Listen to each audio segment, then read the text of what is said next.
Ministri i Shëndetësisë Sasho Klekovski gjatë vizitës në Spitalin Special për sëmundjet e mushkërive dhe tuberkulozit në Lezhë të Tetovës bëri ditur se situata me helmimin nga uji në Gostivar po përmirësohet dhe se kriza ka hyrë në një fazë qetësimi.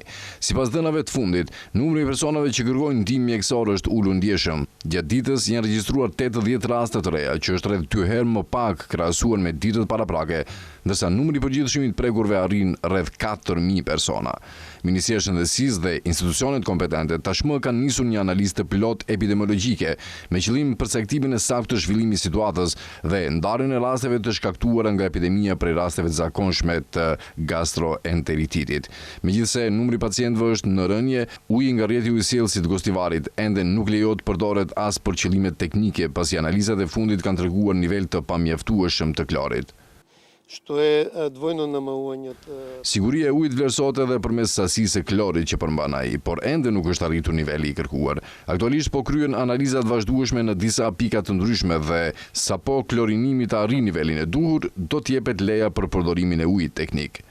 Duke referuar informacioneve se edhe uji në Lezhë është i papërshtatshëm për konsum dhe se nuk duhet të pihet, Klekovski tha se kjo situatë nuk është e re dhe nuk është mbajtur e fshehtë. Sipas tij, problemi në këtë zonë vazhdon prej më shumë se një dekade.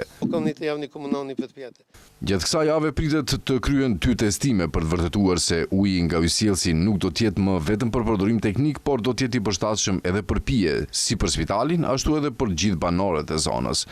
Ndërkohë ditët e fundit nga opozitarja e LSDM kanë deklaruar se rasti i Gostivarit nuk është një rast i izoluar, por pasqyron dobësi sistemore dhe mungesë efikasiteti të institucioneve. Duke u thirrur në një raport siguruar nga sinjalizues, kryetari i LSDM Venko Filipçe deklaroi se uji në Spitalin Special për sëmundjet mushkërive dhe tuberkulozit në Lezhë ka qenë i ndotur. Ai kërkoi kontroll të jashtëzakonshëm urgjent dhe analiza të gjitha sistemeve të furnizimit me ujë në vend.